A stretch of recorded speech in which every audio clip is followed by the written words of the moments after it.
Sobe agora ao palco Jorge Vicente, diretor de Segurança da Informação do Lidl Portugal, que nos apresenta o tema Turn Data into Security Advantage and Strategy. Antes de mais, muito obrigado pelo convite. E sempre que eu preparo uma apresentação, eu penso, tanta gente à minha frente que tem tanta coisa para me ensinar, o que é que eu posso partilhar que traga algum valor a todos vós. E hoje vou trazer um bocadinho da minha realidade, daquilo que nós fazemos numa multinacional, e espero que seja útil também para vocês, com a certeza de que eu também terei muito a aprender com todos vós. Algumas curiosidades.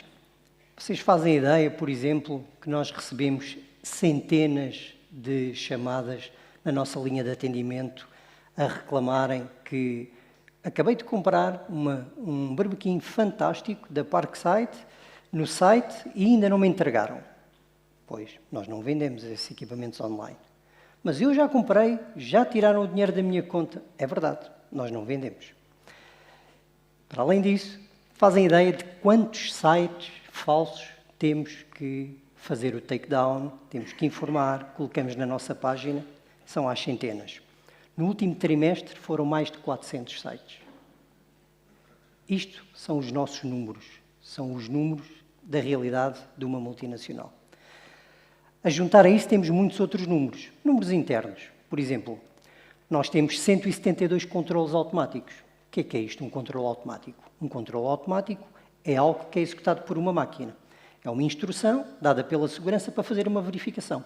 Verificar uma base de dados está conforme, verificar se não estão a existir acessos a indivíduos, verificar se não estão a existir cópias de volumes de dados, etc, etc. São os nossos números no que dizem respeito a controles automáticos.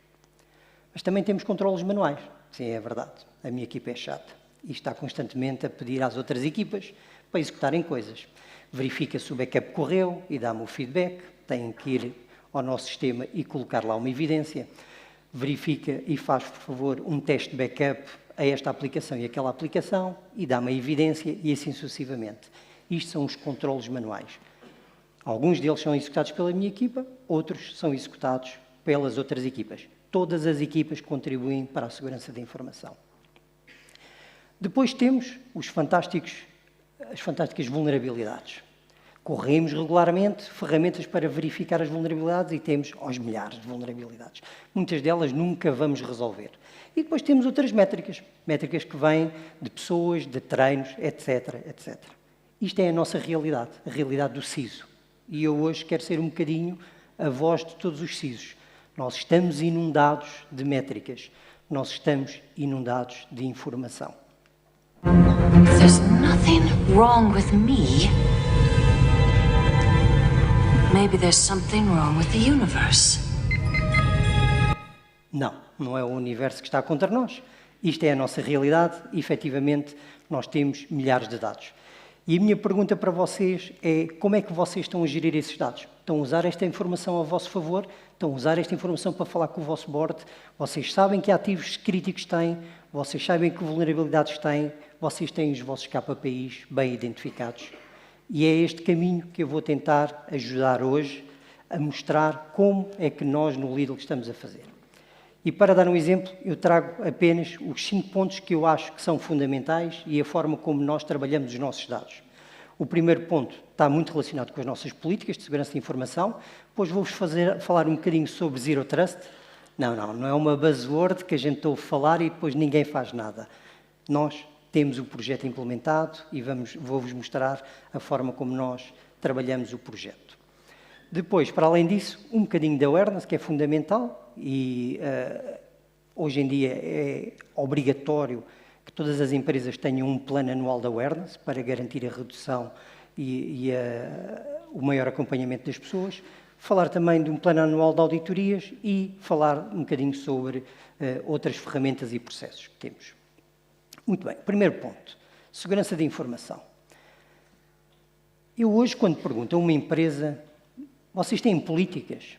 E eu já não encontro nenhuma empresa que me diga não temos políticas de segurança de informação. Mas quando eu faço a pergunta, vocês têm as políticas implementadas ou publicadas? E muitas vezes as pessoas pensam duas vezes. Publicar uma política é fácil. Eu escrevo uma política, é mais ou menos, até posso pedir ajuda ao ChatGPT para escrever uma política, publico e digo eu tenho esta política publicada. Mas isto não é implementar políticas. Para implementar políticas, nós temos efetivamente, antes de mais, fazer essa política com as equipas certas. Se eu estou a fazer uma política de bases de dados, vou trabalhar com a equipa de bases de dados. Se estou a fazer uma equipa de networking, vou trabalhar com a equipa de networking e com os seus responsáveis. Identificar o owner da política. Quem é a pessoa dentro da minha empresa que tem a responsabilidade de implementar a política de bases de dados, de backup, etc, etc. Saber quem são os owners. Essas pessoas são os nossos guardiões, são as pessoas que vão garantir a sua implementação.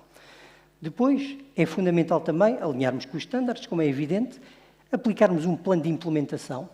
Eu chego hoje e crio uma política numa empresa para bases de dados e digo, estas são as regras a partir de hoje, mas tenho que implementar. Eu sei que há um histórico nas empresas. O que é que nós fazemos? Definimos um plano de implementação. Ok, a partir de hoje, todas as políticas todas as bases de dados têm que respeitar a política, as que estão em projeto têm 6 meses para adaptar e o legacy, o antigo, tem 2 anos. Isto é um plano de implementação. E depois, políticas sem controlos técnicos e sem controlos manuais não podem ser medidas. Se nós não tivermos aqueles controlos, nós não sabemos qual é a maturidade da nossa política. Nossa política de backup está a ser aplicada? Sim ou não? Sem os controlos, não conseguimos garantir isso.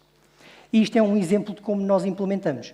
No nosso Information Security Management System temos várias políticas, as políticas têm os controlos, a qualidade da implementação desses controlos vai-me dar uma métrica e com base nessa métrica eu sei a maturidade da minha política e posso falar com o meu board e dizer ao meu board, olha, a minha política de backups está numa maturidade 4.5, está quantitativamente gerido ou otimizado. Temos um bom nível. Não preciso de investir mais em sistemas de backups. Responde. Mas, por outro lado, posso ter uma política que eu digo, não, olha, não estamos a cumprir, temos que investir nas bases de dados. Okay?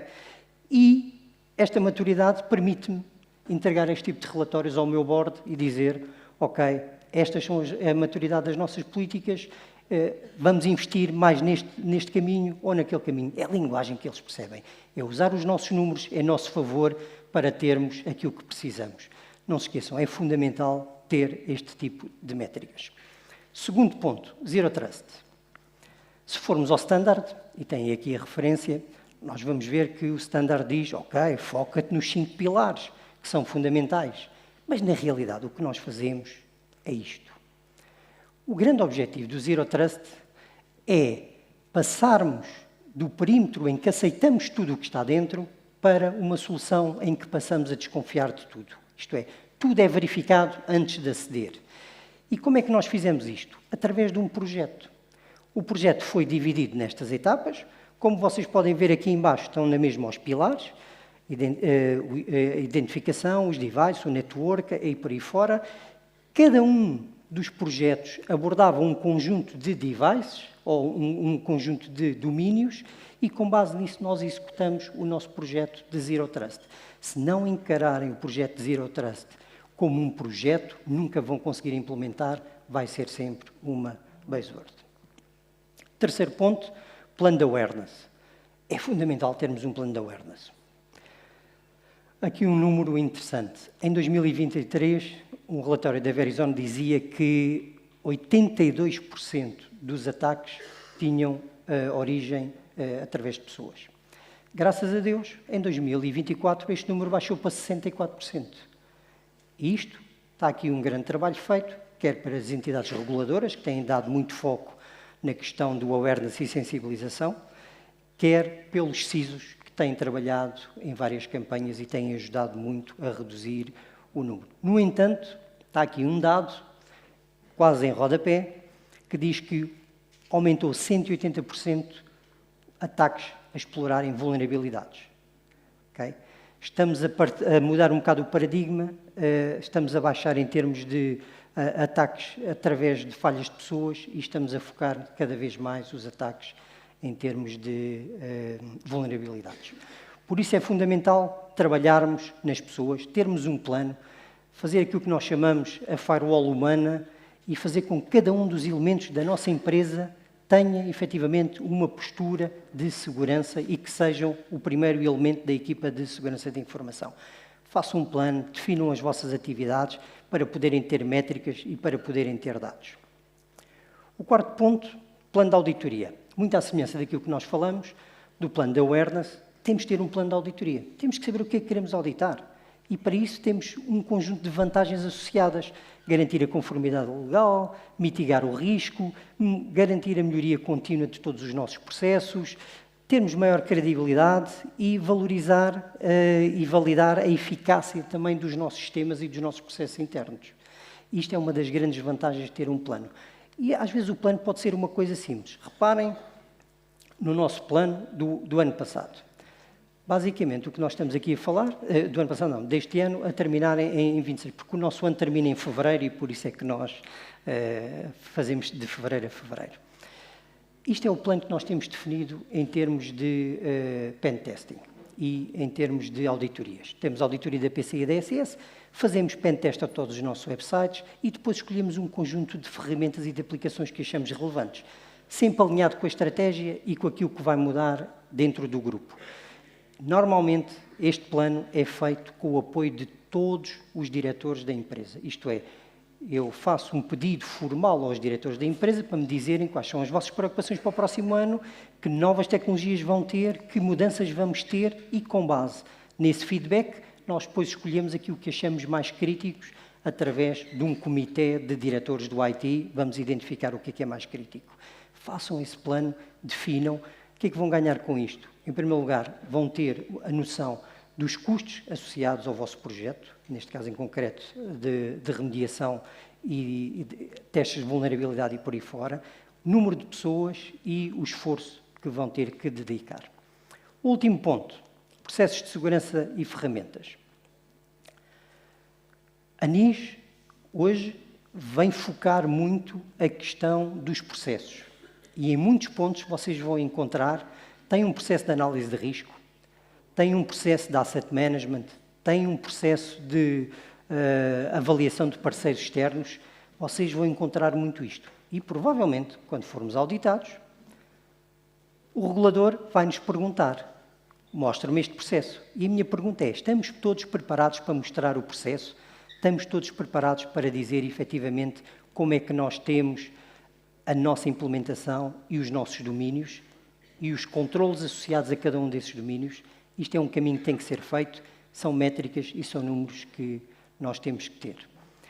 A juntar isso tudo, temos dezenas de ferramentas de segurança de informação, que não vale a pena falar. Os CISOs são inundados por dezenas de ferramentas.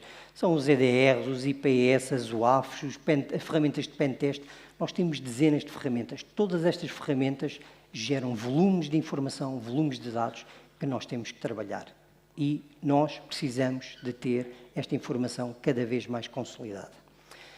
Em modo de conclusão, e com foco nos 5 pontos que vos falei, eu diria que é fundamental medir a vossa maturidade das vossas políticas. É fundamental utilizar os dados para melhorar a vossa defesa. Porque se vocês não estão a usar os vossos dados para melhorar a vossa defesa, os atacantes vão usá-los. É fundamental identificar os vossos riscos e as vossas vulnerabilidades e saberem que números é que têm, terem a visibilidade, terem efetivamente a capacidade de reportar a vossa realidade dos vossos números para o board, otimizar os vossos recursos técnicos e humanos. Não podemos estar sempre no caminho de adquirir uma nova ferramenta ou uma nova solução que vai resolver o nosso problema. Eu costumo dizer isto aos meus alunos na faculdade. Um aluno que chega ao pé de mim, que me diz que a primeira solução para resolver o problema é comprar uma ferramenta, à partida, eu mando logo o trabalho para trás. Então, isto não é a solução. Provavelmente existem já ferramentas dentro da empresa que vão responder a esses problemas. A segurança hoje é data-driven. A segurança é focada nos dados. E nós temos que usar os dados que temos. Não queremos mais dados, queremos mais inteligência. Não queremos dados fora de contexto e fragmentados. Queremos dados organizados. Não queremos mais ferramentas, queremos mais integração. Não queremos a fadiga dos alarmes, já recebemos alarmes que cheguem. I am a fighter and not a quitter. That I am resigning. E este é o ponto. Nós queremos ser os lutadores e não queremos acabar por nos demitirmos. Muito obrigado pela vossa presença.